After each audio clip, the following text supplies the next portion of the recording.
queria falar um pouco sobre os heróis da fé, sobre homens que realmente fizeram a diferença para o reino de Deus.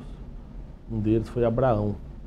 Abraão, eu já disse que em outro vídeo sobre o chamado que ele teve, mas ele passou por muita luta.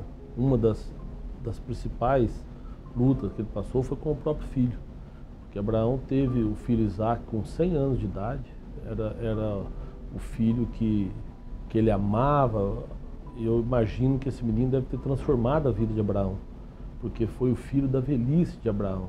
Sara tinha 90 anos quando Isaac nasceu, que era a esposa de Abraão. E certo dia Deus chamou Abraão e pediu para que ele sacrificasse o próprio filho. E Abraão então pegou o menino, ele não teve dúvida em obedecer a Deus. Por isso Abraão é chamado pai da fé. Ele obedeceu um chamado de Deus, sem saber para que terra ia, sem saber para onde ia. Deus só falou para ele: sai da tua terra, do meio dos teus parentes, que eu vou te mandar para uma terra que eu ainda vou te mostrar. E ele foi. E agora Deus pede para ele: eu quero que você sacrifique o seu filho a quem você ama. E Abraão não teve dúvida, pegou o menino, rachou lenha para o holocausto, pegou lá alguns servos e saiu em direção ao monte que Deus tinha indicado para ele. Foi uma viagem de 3 dias. E ao terceiro dia a Bíblia diz que Abraão chegou no local onde Deus tinha indicado.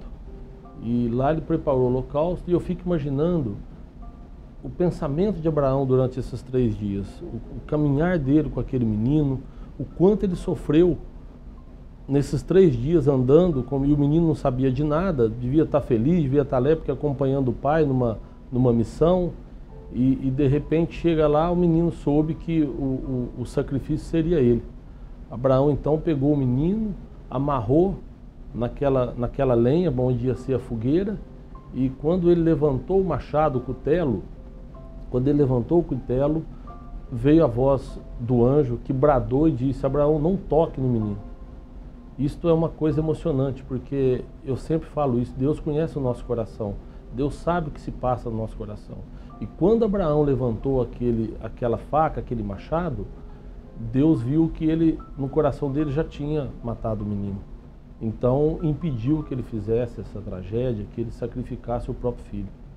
E quando Abraão olhou para trás, tinha um cordeiro ali amarrado, e que ele pôde então tirar o menino e sacrificar o cordeiro a Deus. Às vezes a gente fica pensando, poderia ser uma crueldade, mas Deus, ele não quer que nós tenhamos nada que atrapalhe a nossa fé, que atrapalhe a luz dele de chegar a gente. E então eu falo que o pecado, tudo aquilo que te impede de ter uma comunhão com Deus, isso é pecado. E eu imagino que aquele menino tinha, de certa forma, atrapalhado a relação de Abraão com Deus. Abraão tinha uma relação muito intensa com Deus. E para Deus ter feito um pedido desse é porque realmente pôs Abraão à prova de algo que ele mais amava. E Abraão demonstrou o amor dele por Deus. E o que eu quero passar com esta mensagem é que Deus, quando a gente tem um compromisso com Ele, Ele sempre nos ajuda.